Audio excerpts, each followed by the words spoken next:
सब बड़े सीरियस लग रहे हैं आप। आपका बहुत बहुत धन्यवाद, आप यहाँ आए। अब यात्रा कन्याकुमारी से हरियाणा तक पहुँची है और बहुत कुछ सीखने को मिला। बहुत लोगों से हम मिले और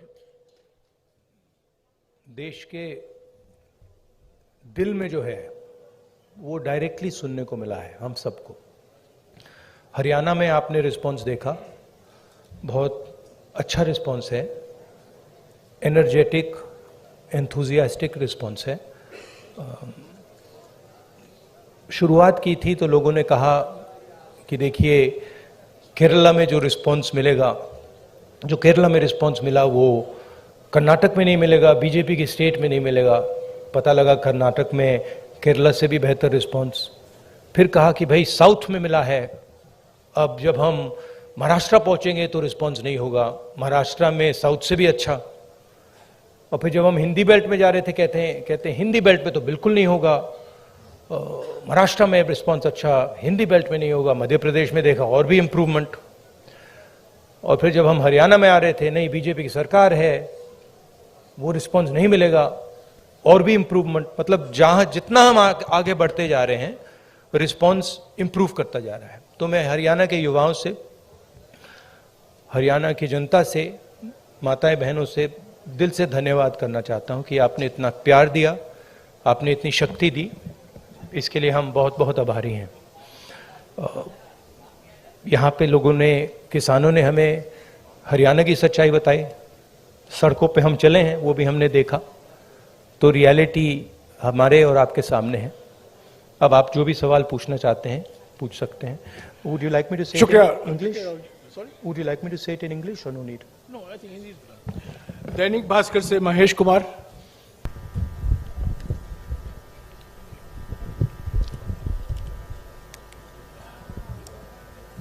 राहुल जी, आपने पानीपत में कहा था मन से, किसमें?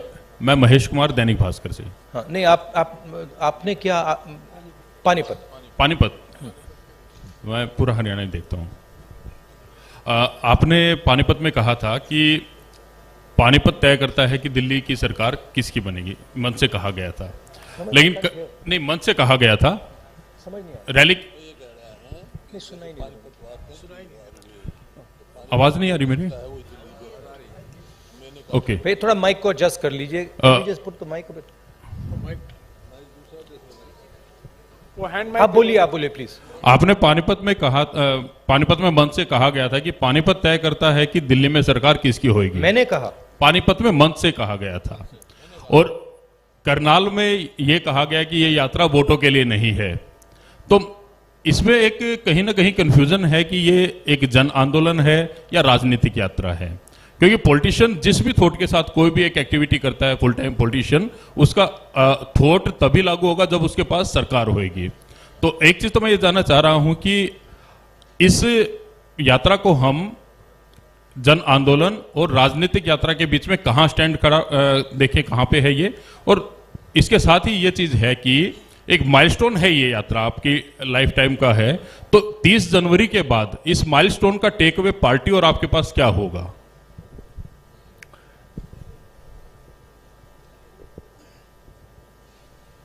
ये जो यात्रा है, जो हिंदुस्तान की आवाज को दबाया जा रहा है और जो हिंदुस्तान में डर फैलाया जा रहा है, हिंदुस्तान को जो बांटा जा रहा है, एक जात को दूसरी जात से, एक धर्म को दूसरे धर्म से जो लड़ाया जा रहा है, उसके खिलाफ ये यात्रा है। इस यात्रा का एक और लक्ष्य है और वो मेरा पर्सनल लक्ष्य है, और जो हमारे साथ लोग चल रहे हैं वो उनका भी लक्ष्य है। वो है कि हम इस यात्रा को तपस्या जैसे देख रहे हैं। हम अपने देश से प्यार करते हैं, देश की जनता से प्यार करते हैं, किसानों से, गरीब लोगों से प्यार करते हैं और उनके साथ हम चलना चाहते हैं। तो यात्रा का लक्ष्य पर्सनल है, यात्रा का लक्ष्य देश की जनता को देश की सच्ची आवाज सुनाने का है। अब देखिए, उससे राजनीतिक फायदा हो नुकसान हो उसके बारे में मैं नहीं कह सकता हूं, मगर यात्रा का लक्ष्य अवेयरनेस का है। और जो मेन 3 बातें हैं जो हम सब जगह कहते हैं, भारत जोड़ो, डर के खिलाफ खड़े हो, नफरत मत करो, ये एक मुद्दा है। दूसरा मुद्दा, जो हिंदुस्तान में इकोनॉमिक इनइक्वालिटी हो रही है, जो सारा का सारा धन मीडिया, दूसरे इंस्टीट्यूशंस 2, 3, 4 लोगों के हाथ में है, इसके खिलाफ। और उसके जो नतीजे हैं, भयंकर जो अनएम्प्लॉयमेंट हो रहा है, तेजी से जो महंगाई बढ़ रही है, उसके खिलाफ ये यात्रा है। और लोगों को ये मालूम है कि भाई हिंदुस्तान में बेरोजगारी बढ़ रही है तो उसका कारण है कि पूरा का पूरा धन 3, 4, 5 लोगों के हाथ में है, सबको मालूम है। लोगों को यह भी मालूम है कि वो जो धन का कंसंट्रेशन हो रहा है, पूरा का पूरा पूरी आर्थिक शक्ति जो 3, 4 लोगों के हाथ में जा रही है, उसका नतीजा बेरोजगारी है, उसका नतीजा महंगाई है। लोगों को कनेक्शन मालूम है। तो हम ये बात रखना चाहते हैं और बहुत सक्सेसफुली ये बात यात्रा ने रखी है। इसलिए मैं आपसे कह रहा हूं कि जहां भी हम जा रहे हैं, यात्रा इंप्रूव हो रही है। तो अब ये हमारा लक्ष्य था। दैनिक जागरण से अश्विनी शर्मा, नहीं बताता हूं। देखिए,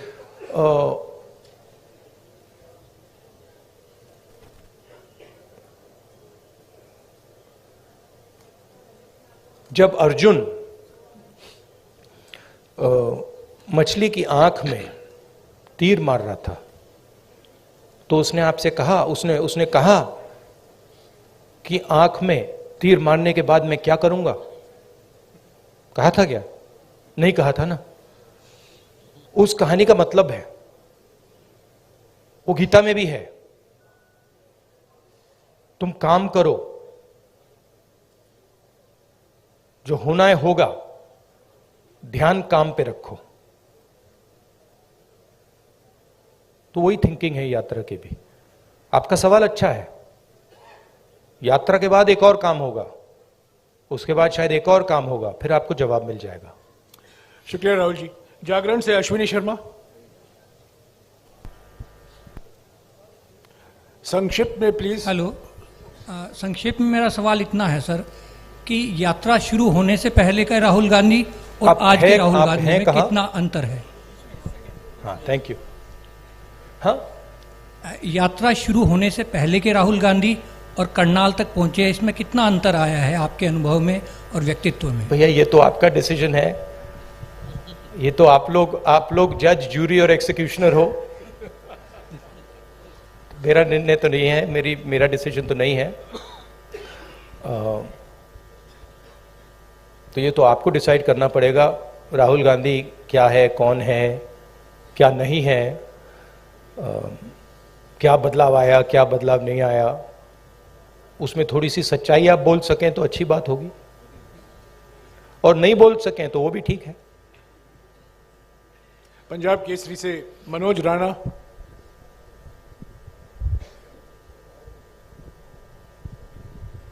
सर नमस्कार।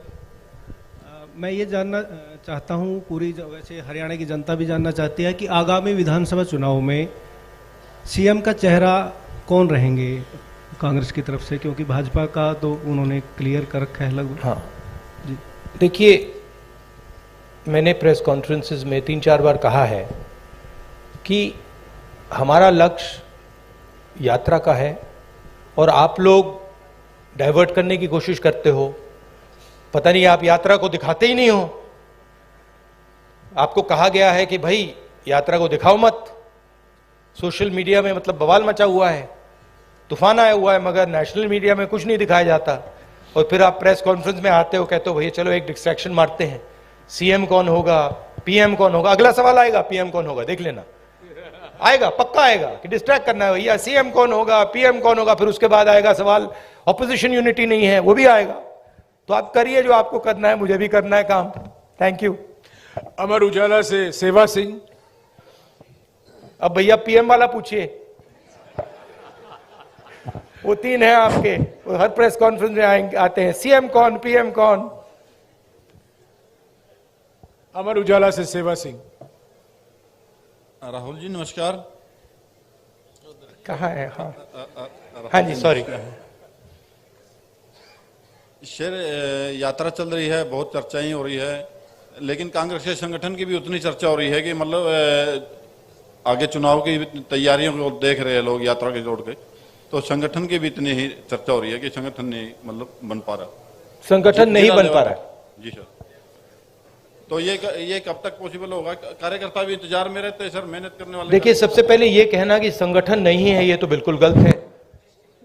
संगठन तो मतलब सड़कों पे आपको दिख रहा है, सब जगह दिख रहा है। खारगे जी प्रेसिडेंट हैं, मैं कांग्रेस पार्टी का प्रेसिडेंट नहीं हूं, तो ये सवाल आपको खारगे जी से पूछना पड़ेगा कि एग्जैक्टली हरियाणा का संगठन में इंप्रूवमेंट कैसे लाई जाएगी। मैं हरियाणा के 3 डिजिटल न्यूज चैनल से सवाल पूछवाऊंगा। लोकवाणी से मनदीप पूनिया। हाँ जी, माइक दीजिएगा इनको जल्दी। नमस्कार। नमस्कार सर। सर, मैं आपसे ये सवाल पूछना चाहता हूं कि आप लगातार कह रहे हैं कि डर का माहौल है, नफरत फैल रही है, डर का माहौल है। आपकी सरकार छत्तीसगढ़ में है, वहां पर सोनी सोरी जो कि इंटरनेशनल ह्यूमन राइट एक्टिविस्ट मानी जाती हैं, उनके घर की बिजली काट दी गई है, वो अंधेरे में रह रही हैं। अभी कुछ दिन पहले वहां पर एक 19 साल के आदिवासी लड़के का छत्तीसगढ़ पुलिस एनकाउंटर करती है। तो डर का माहौल भी आपको दिख रहा है, और क्योंकि इस यात्रा से आप कह रहे हैं कि सिविल सोसाइटी, पत्रकार, वकील, जो भी सेक्शन डरा हुआ है, उसके आप दिल की, उसकी मन की उसको डर को आप कम करना चाहते हैं। तो सोनी सोरी जो कि इंटरनेशनल एक्टिविस्ट हैं, वो डर में वहां अंधेरे में बैठी हुई हैं, तो वहां आपकी सरकार है। बाकी अगर आपकी सरकार सेंटर में आ गई तो फिर वही जो छत्तीसगढ़ में रहा, क्या वही होगा? नहीं, सबसे पहली बात यह है, देखने की बात है कि ये जो आपने मेरे सामने सवाल रखा है, ये आप नरेंद्र मोदी जी के सामने रख सकते हैं क्या? सबसे पहली बात ये है। कहां रखे हैं आपने? नहीं, कवरेज एक व्यक्ति के सामने सवाल रखना और कवरेज करना में बहुत फर्क होता है। प्रधानमंत्री जी ने ऐसे कितने प्रेस कॉन्फ्रेंस किए हैं जहां पे कोई भी पत्रकार उनसे ऐसा सवाल पूछे। सबसे पहली बात यह है, ठीक है। दूसरी बात यह है कि मैं कह रहा हूं कि देश की जनता को बांटकर उनमें नफरत फैलाई जा रही है। हिंदू मुस्लिम, अलग अलग जात के लोगों को लड़ाया जा रहा है। क्या कांग्रेस पार्टी ये करती है? कांग्रेस पार्टी ने कभी कहा है कि एक जात के व्यक्ति को दूसरे जात के व्यक्ति की हत्या करनी चाहिए? कांग्रेस पार्टी ने कभी कहा है कि एक धर्म को दूसरे धर्म से लड़ाया जाना चाहिए? कभी नहीं कहा है, हिस्ट्री में कभी नहीं कहा है। तो दूसरी बात यह है। तीसरी बात यह है कि जो वहां पे डर का माहौल है, उसके बारे में आपने हमें बताया है, हम जाके उसको देखेंगे, और अगर वहां पे हम उसके बारे में बोल सकते हैं, मैं बोलूंगा, ठीक है। और अगर वहां पे कुछ गलत हो रहा है तो मैं पर्सनली जाके उसको देख के उसमें मेरी जो राय होगी मैं रखूंगा, ठीक है। मगर मेन बात यह है कि जो देश में आज नफरत फैलाई जा रही है, जो हिंसा की जा रही है, वो छत्तीसगढ़ सरकार एज अ पॉलिसी नहीं कर रही है। वहां पे इश्यूज हैं, वहां पे लैंड एक्विजिशन के इश्यूज हैं, और वहां पे टेंशन है, मगर हमारी पॉलिसी वो नहीं है। धन्यवाद। मसले से सर्वमित्र कंबोज। नमस्कार सर। इधर सर, मैं देख रहा हूं आप स्पीच में जवान और यात्रा के बाद मैं आपको बताना चाहता हूं कि मैं पर्सनली वहां जाऊंगा और पर्सनली इस बात को समझने की कोशिश करूंगा। अगर वहां पे कोई कमी है तो उसको मैं सुधारूंगा। नमस्कार सर, इधर ही। सर, आप नमस्कार। हर स्पीच में तकरीबन जवान और किसान की बात करते हैं। हाँ जी। किसान की अगर बात करें तो आपको पता है लंबा आंदोलन हमारे देश में हुआ। हालांकि सरकार ने कानून वापस ले लिए, लेकिन एमएसपी का मुद्दा अभी भी बरकरार है। उसके लिए किसान अभी भी संघर्ष कर रहा है। पंजाब में अभी चल रहा है, हरियाणा में भी चल रहा है। आपकी सरकार थी तब स्वामीनाथन आयोग की रिपोर्ट आ गई थी, लेकिन आपने लागू नहीं की। क्या अगर आपकी सरकार आ जाती है तो आप स्वामीनाथन आयोग की रिपोर्ट को लागू करेंगे? और जो किसान एमएसपी मांग रहा है, क्या वो आप एमएसपी देंगे? देखिए, ऐसी ये जो चीजें होती हैं, ये ऐसे कैजुअली नहीं कहा जा सकता है। ठीक है कि भैया, सबसे पहले मैं एक कांग्रेस पार्टी का मेंबर हूं, कांग्रेस पार्टी का लीडर हूं, बहुत सारे और हैं। तो अगर हम इस बात को सीरियसली कहना चाहते हैं तो ये डिस्कशन हम अपनी मैनिफेस्टो कमिटीज में करते हैं और उसको सीरियसली असेस करते हैं। जी। उसके फाइनेंशियल इंप्लीकेशंस असेस करते हैं, उसके दूसरे इंप्लीकेशंस असेस करते हैं और फिर उस पर निर्णय लेते हैं। जी। मैं यहां कह सकता हूं हाँ करेंगे ना करेंगे, उसका कोई मतलब नहीं है। जो हमारे मैनिफेस्टो में आएगा वो हमारा डिसीजन होगा और वो गारंटी करके हम करेंगे। जैसे हमने न्याय योजना के बारे में कहा था, हमने अलग अलग स्टेट्स में कर्जा माफी की बात की थी। जब हमारे मैनिफेस्टो में आ जाता है वो होगा ही होगा। ठीक है, तो पहली बात ये है। दूसरी बात ये है कि हम एक्सेप्ट करते हैं कि जो किसान है उसको चारों ओर से घेरा जा रहा है। उसको डायरेक्टली मारा जा रहा है, फ्यूल प्राइसेस से लेकर डायरेक्ट डीजल पेट्रोल के प्राइस से डायरेक्ट मारा जा रहा है। उसको इनडायरेक्टली मारा जा रहा है। बीमा का वो पैसा देता है, तूफान आता है, आंधी आती है, उसको पैसा नहीं मिलता। उसको डायरेक्टली खाद की प्राइसेस से मारा जा रहा है। तो हम एक बात एक्सेप्ट करते हैं कि जो हमारे देश की जो रीढ़ की हड्डी है, जो रीढ़ की हड्डी प्रोडक्शन करता है, जो हमें भोजन देता है, उस पर आक्रमण हो रहा है। वो जो 3 किसान की काले कानून थे, वो कानून नहीं थे, वो किसान को मारने के हथियार थे। जैसे डिमोनेटाइजेशन और गलत जीएसटी छोटे व्यापारियों को मारने के हथियार हैं, वो पॉलिसीज नहीं है। ठीक है, तो हम समझते हैं कि उनको प्रोटेक्शन की जरूरत है। और एक और बात, एक्सपोर्ट पॉलिसी भी उनको मारने का, उनसे चोरी करने का एक तरीका है। ठीक है, तो हम जानते हैं कि किसान पर आक्रमण हो रहा है। और मैं आपको एक बात की गारंटी दे दूंगा कि कोई भी कांग्रेस पार्टी की सरकार आएगी, वो आक्रमण बंद होगा, किसान की रक्षा होगी, उसकी प्रोटेक्शन होगी। और अगर हम अरबपतियों का लाखों करोड़ रुपए कर्जा माफ कर सकते हैं तो हम किसानों की भी मदद कर सकते हैं। यह मैं आपको गारंटी करके दे सकता हूं। एमएसपी बहुत जरूरी मुद्दा है, उस पर हम चर्चा करेंगे, इंटरनल डिस्कशन करेंगे और उस पर हम निर्णय लेंगे। मगर मैं ऐसे प्रेस कॉन्फ्रेंस में इन चीजों के बारे में फ्लिपेंटली नहीं बोल सकता। मैं सीरियस आदमी हूं। मैं अगर मेरे मुंह से कुछ निकलता है तो क्रेडिबली निकलना चाहिए, सच्चाई निकलना चाहिए। नहीं, सप्लीमेंट्री नहीं, एक सेकंड, जवान की बात करता हूं। बेरोजगारी की बात बहुत ज्यादा, जिस स्टेट में आप बैठे हैं आंकड़ों के हिसाब से टॉप पर, सप्लीमेंट्री प्लीज, टॉप पर। नो सप्लीमेंट्री एक जवान के बारे में मैं आपको बताता हूं। आपके एक सेकंड सर। आप कहते हैं कि कोई इंजीनियरिंग में जा रहा है, कोई मेडिकल करता है, आईएएस करना चाहते हैं, लेकिन जॉब्स नहीं है, यानी कि उनको पता नहीं कितनी जॉब्स हैं। तो आपके पास क्या ऐसा रोड मैप है? हमारे देश में हर साल लाखों ग्रेजुएट निकलते हैं, पोस्ट ग्रेजुएट निकलते हैं। सरकारी और प्राइवेट नौकरी में ऐसा कौन सा रोड मैप होगा कि हम उनको सेट कर पाएं? देखिए, ये देश अपने युवाओं से झूठ बोल रहा है। ठीक है, झूठ क्या है? मैं अब 3000 किलोमीटर चला हूं। युवाओं से मैं पूछता हूं, बच्चों से पूछता हूं क्या करना चाहते हो, 5 जवाब मिलते हैं। Engineer, doctor, lawyer, army, administration. ठीक है, और सारे के सारे मतलब हजारों बच्चों ने मुझे ये 5 जवाब दिए हैं। रियलिटी ये है कि इनमें से 10% को 15% को, ज्यादा से ज्यादा 10% भी मुश्किल है, 10% को इंजीनियर, डॉक्टर, लॉयर ये जॉब्स मिल जाएंगे, बाकी को नहीं मिलेंगे। तो इन सबके सपने टूटेंगे। मेरे पास एक बच्ची आई, कहती है मैं आईएएस में जाना चाहती हूं। मैंने कहा ठीक है बेटा, आईएएस में हर साल कितने लोग जाते हैं? मुझे कहती है 5 लाख लोग जाते हैं। मैंने उससे कहा नहीं बेटा, 5 लाख लोग नहीं जाते हैं, 150 लोग जाते हैं। रोने लग गई।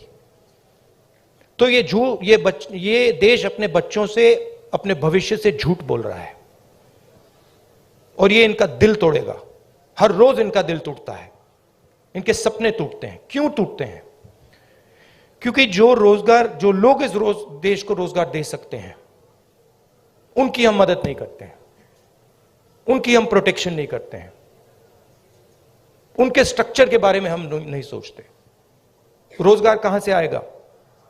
रोजगार अगर आप सेकंड ग्रीन रेवोल्यूशन करोगे, एग्रीकल्चर को ट्रांसफॉर्म करोगे, फूड प्रोसेसिंग फैक्ट्रीज के जाल बिछाओगे, रोजगार वहां से आएगा। करोड़ों लोगों को रोजगार मिल सकता है और रिस्पेक्टेबल रोजगार मिल सकता है। दूसरी बात, जो स्मॉल और मीडियम इंडस्ट्रीज को डिस्ट्रॉय किया गया है, और कोई शब्द ही नहीं है, डिस्ट्रॉय किया गया है। जीएसटी, डिमोनेटाइजेशन और कोविड के समय जो किया, वो दूसरे लोग हैं जो रोजगार दे सकते हैं, करोड़ों लोगों को रोजगार दे सकते हैं। मैं आपसे सवाल पूछना चाहता हूं, आप मुझे वो नाम बता दीजिए जो छोटी कंपनी चलाता हो, स्मॉल और मीडियम साइज इंडस्ट्री चलाता हो, जो आज लाखों करोड़ का मालिक हो गया है। नाम बता दो मुझे। आप ये होंडा गाड़ी चलाते हैं, इसका मालिक मैकेनिक था। ये टोयोटा गाड़ी चलाते हैं, इसका मालिक मैकेनिक था। आप मुझे मैकेनिक का नाम दे दो जो इस देश में बड़ा उद्योगपति बन गया है, बताओ।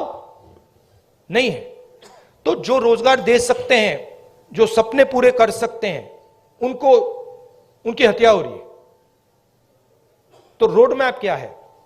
रोड मैप यह है कि जो स्मॉल और मीडियम इंडस्ट्री की बेस है हिंदुस्तान की, उसको प्रोटेक्ट करा जाए, उनको फाइनेंस दिया जाए, और ये जो छोटे छोटे बिजनेसेस हैं, इनको टेक्नोलॉजी के साथ ट्रांसफॉर्म करके इनमें से 5-10% को बड़े बिजनेसेस बना जाए। ये दूसरा रोड मैप है। तीसरा रोड मैप है कि हमारा जो शिक्षा का सिस्टम है, ये सिर्फ 5 चीजें सिखाने की कोशिश कर रहा है, मतलब 5 रास्ते दिखा रहा है। इस देश में लाखों रास्ते हैं। जिस दिन ये देश स्किल्स की रिस्पेक्ट करना शुरू कर जाए,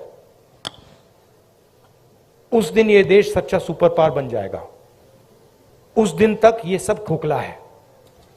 इस देश में स्किल्स जो होती हैं, चाहे वो बढ़ई की हो, चाहे वो मैकेनिक की हो, किसी की भी हो, चाहे वो किसान की हो, उसकी कोई इज्जत नहीं करता है, उसका मजाक उड़ाते हैं, देखो ये क्या कर रहा है।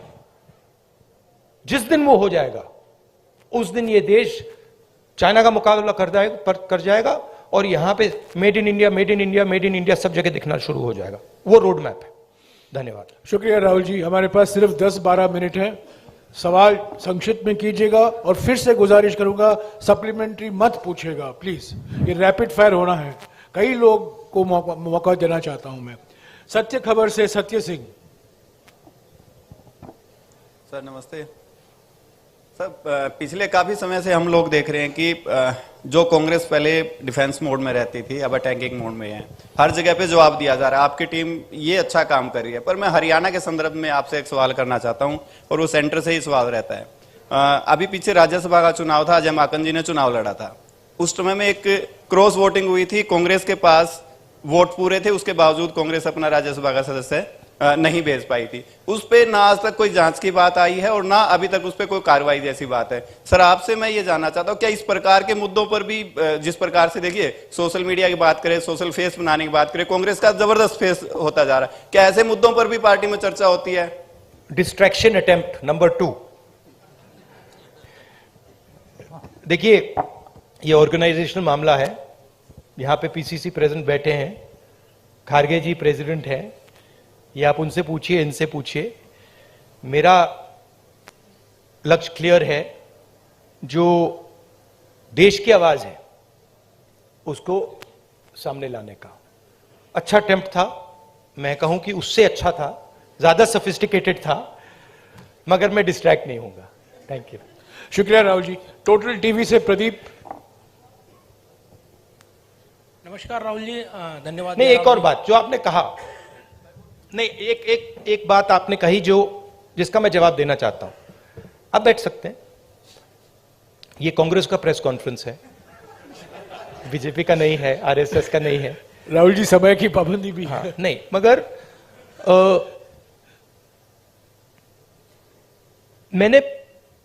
मैंने पहले कहा किसी प्रेस कॉन्फ्रेंस में, और आपने मुझे पूछा कि राहुल गांधी में कोई बदलाव आया।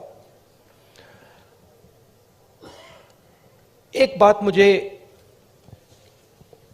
बहुत गहराई से समझ आ गई है कि ये जो लड़ाई है, ये एक्चुअली राजनीतिक लड़ाई नहीं है। सुपरफिशियली ये राजनीतिक लड़ाई है। जब हम बीएसपी से लड़ते हैं या टीआरएस से हमारा चुनाव होता है, तो वो राजनीतिक लड़ाई होती है। मगर अब देश में एक चेंज आ गया है। जब से आरएसएस ने इस देश के जो इंस्टीट्यूशंस हैं उनको पकड़ा है, उस दिन से ये लड़ाई राजनीतिक नहीं रही। इसका ये अब दूसरी लड़ाई हो गई है। उसको आप विचारधारा की लड़ाई कह दीजिए, उसको आप धर्म की लड़ाई कह दीजिए, उसको आप कोई भी फ्रेमवर्क दे सकते हैं, मगर वो राजनीतिक लड़ाई नहीं है।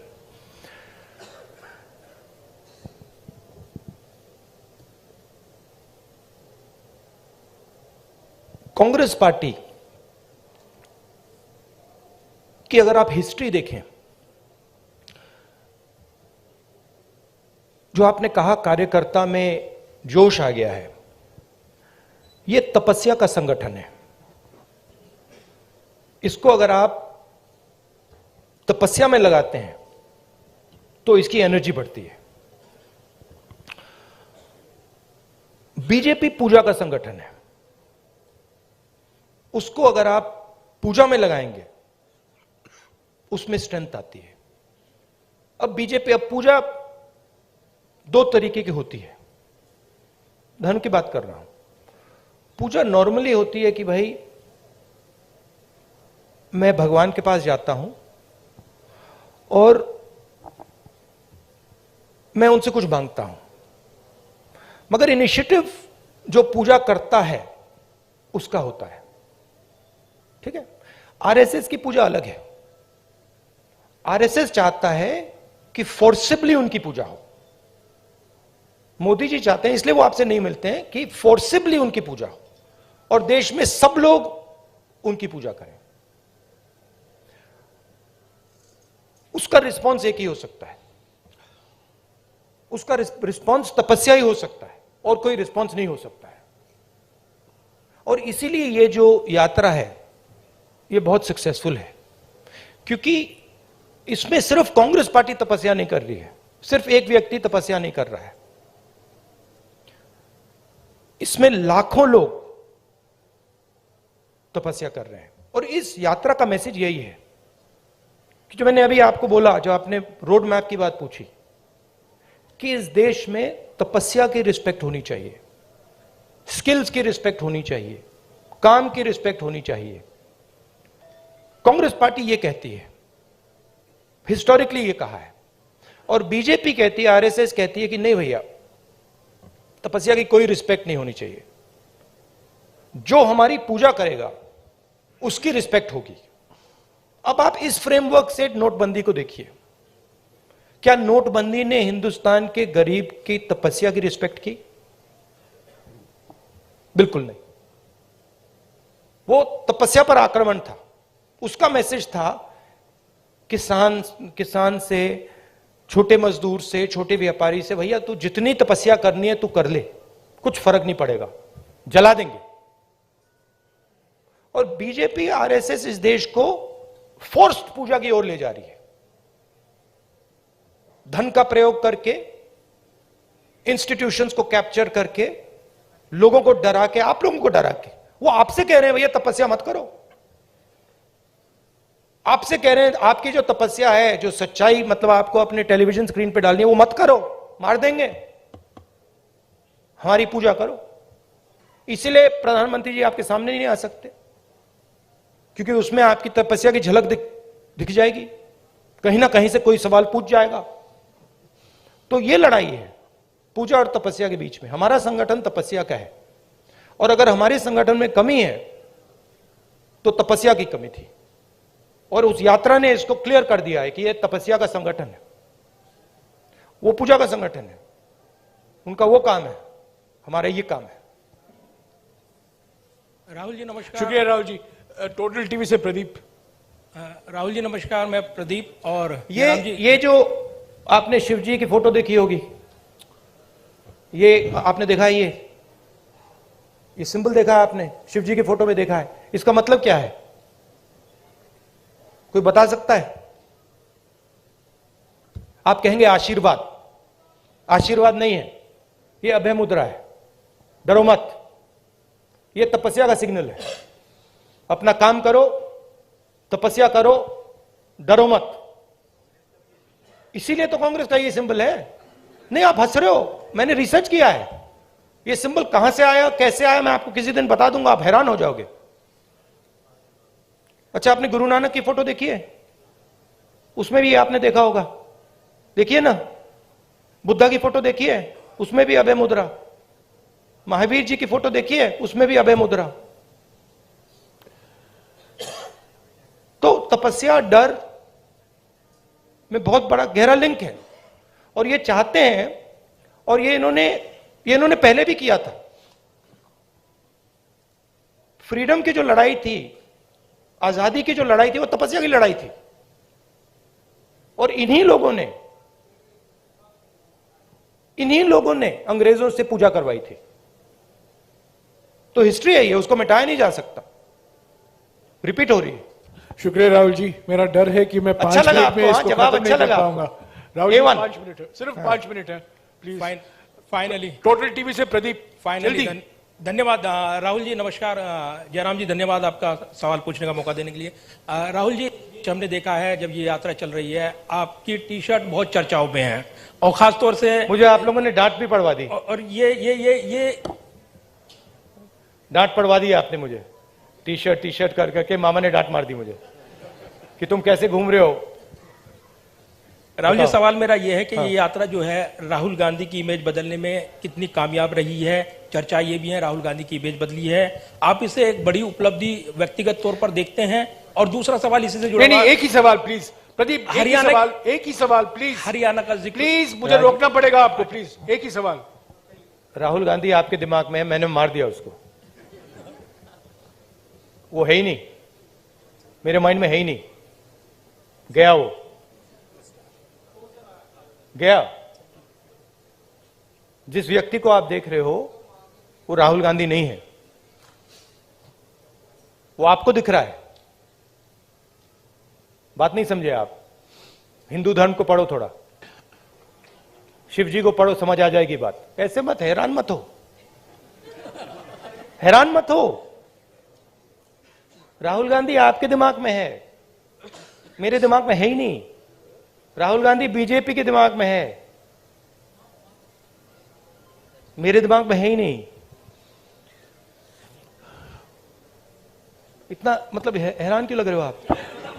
शुक्रिया प्रदीप। इमेज का मुझे कुछ लेना देना नहीं है, इमेज में कुछ इंटरेस्ट नहीं है। जो इमेज आप रखना चाहते हो रख दो, अच्छी रखनी है रख दो, खराब रखनी है रख दो, वो आपका है, मेरा नहीं है, कोई फर्क नहीं पड़ता मुझे अपना काम करना है। जनता टीवी से स्पर्श शर्मा। हैरान क्यों लग रहे हो आप? राहुल जी, 2-3 सवाल बाकी हैं, प्लीज इनको ले लीजिएगा। जनता टीवी से स्पर्श शर्मा। सर सामने। सर, मध्य प्रदेश को लेकर आपने कहा था कि जो सरकार है वहां पर बनती हुई नजर आएगी। हरियाणा में आप इतने दिन से घूम रहे हैं, हरियाणा को लेकर असेसमेंट किस तरीके का है आपका सर? प्लस सर, जोशीमठ में जिस तरीके के हालात है सर, उसको लेकर क्या कहेंगे? देखिए, हरियाणा का मैं आपको बता देता हूं, और सिर्फ हरियाणा का नहीं, नॉर्दर्न बेल्ट में एक्चुअली काफी हैरान हुआ कि आप लोगों ने कहा था कि नॉर्दर्न बेल्ट में रिस्पॉन्स अच्छा नहीं आएगा। नॉर्दर्न बेल्ट में सदर्न बेल्ट से अच्छा रिस्पॉन्स आ रहा है। यूपी में आपने देखा, पता नहीं देखा या नहीं, यूपी में, मध्य प्रदेश में, राजस्थान में और हरियाणा में ट्रेमेंडस रिस्पॉन्स है, बहुत अच्छा रिस्पॉन्स है। तो यहां पॉजिटिव ही होगा, कांग्रेस पार्टी की सरकार आएगी विदाउट डाउट। मगर मेरे लिए वो ज्यादा इंपॉर्टेंट नहीं है, फ्रैंकली मैं आपको बताऊं, चाहे वो मध्य प्रदेश की बात हो या हरियाणा की बात हो, मुझे इंटरेस्ट इस बात में है कि कांग्रेस पार्टी की कैसी सरकार आएगी। और मैं उस बात को गारंटी करना चाहता हूं कि कांग्रेस पार्टी की सरकार हरियाणा में आए, मध्य प्रदेश में आए, तो वो किसानों की सरकार हो, रिस्पेक्ट की सरकार हो, सब लोगों को सुनने की सरकार हो। मुझे उसमें इंटरेस्ट है, क्योंकि आप सवाल को गलत जगह रोक देते हो। सरकार किसकी आएगी? नहीं, सरकार आने के बाद वो सरकार 5 साल क्या करेगी, उसमें इंटरेस्ट है मुझे। शुक्रिया राहुल जी। आखिरी सवाल इंडिया न्यूज हरियाणा से इशिका ठाकुर। नमस्कार सर, आपने कहा कि अब लड़ाई तपस्या की है, राजनीतिक नहीं, तो क्या अब आप तपस्वी हो गए हैं? नहीं, मैं तपस्वी था, आप भी तपस्वी हैं। ये देश तपस्वियों का देश है।